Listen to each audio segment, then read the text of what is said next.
ఖరీఫ్ సీజన్లో రైతులకు సరిపడా ఎరువులు అందించడం జరుగుతుందని జిల్లా కలెక్టర్ సాయికాంత్ వర్మ స్పష్టం చేశారు. ఈ సందర్భంగా కలెక్టర్ కార్యాలయంలో ఏర్పాటు చేసిన మీడియా సమావేశంలో ఆయన మీడియాతో మాట్లాడుతూ ఏపీ ఎయిమ్స్ యాప్ ద్వారా ఎరువుల పంపిణీ చేయడం జరుగుతుందని తెలిపారు.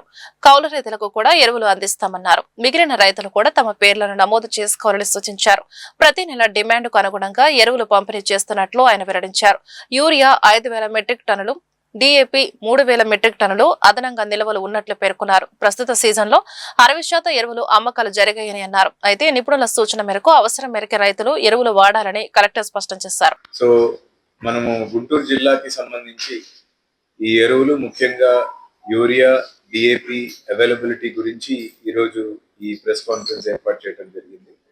మనకి గుంటూరు జిల్లాకి సంబంధించి మొత్తం మనకి ఉన్నటువంటి డిమాండ్ ఎలా ఉంది, సప్లైస్ ఎలా ఉన్నాయి అండ్ ముఖ్యంగా మనకి రైతులకి పూర్తి స్థాయిలో అవగాహన కల్పిస్తూ జిల్లాలో ఉన్న అన్ని పాయింట్స్ కూడా, అది రైతు సాధికారక కేంద్రాలు అవ్వచ్చు, RSKలు అవ్వచ్చు, లేదా మనకి ప్యాక్స్, DCMSల ద్వారా సేల్స్ జరుగుతున్న లొకేషన్స్ కావచ్చు, లేదా ప్రైవేట్ రీటైల్ పాయింట్స్ అవ్వచ్చు, అన్ని చోట్ల కూడా మనం ఈ urea, DAP sales 100% AP AIIMS app ద్వారానే మనం చేస్తున్నాము.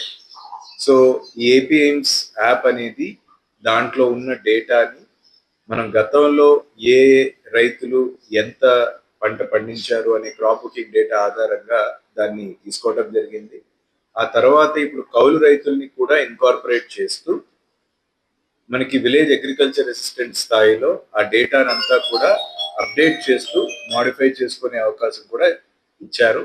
దాన్ని మనం వాడుకుంటూ ఈ ఉన్న ఇన్ఫర్మేషన్ అంతా కూడా 100% మనం వెరిఫై చేసుకొని ప్రాపర్గా, కరెక్ట్గా రైతుల వివరాలని మనం అందులో నమోదు చేసుకోవటం జరిగింది. ఇప్పటికి కూడా ఎక్కడైనా ఒకరు ఇద్దరు రైతుల పేర్లు కనుక మిగిలిపోయినట్లయితే వాళ్ళ డేటాని కూడా విలేజ్ అగ్రికల్చర్ అసిస్టెంట్స్ వారి లాగిన్లో అప్డేట్ చేయవచ్చు. So that is number 1. రెండవది, ఈ సేల్స్కి సంబంధించి మనం ప్రతి నెల జూన్ నెలకి, జూన్ యాక్చువల్గా మనకి అంత important in terms of agriculture యాక్టివిటీలో జూన్లో ఇంకా ఎక్కువ సేల్ డిమాండ్ ఉండదు. జూలై నుంచి ఎప్పుడు, ఎస్పెషలీ ఇప్పుడు రేపు ఎల్లుండి నుంచి మనకి వాటర్ వదలగానే ఈ demand for urea and DAP is going to increase.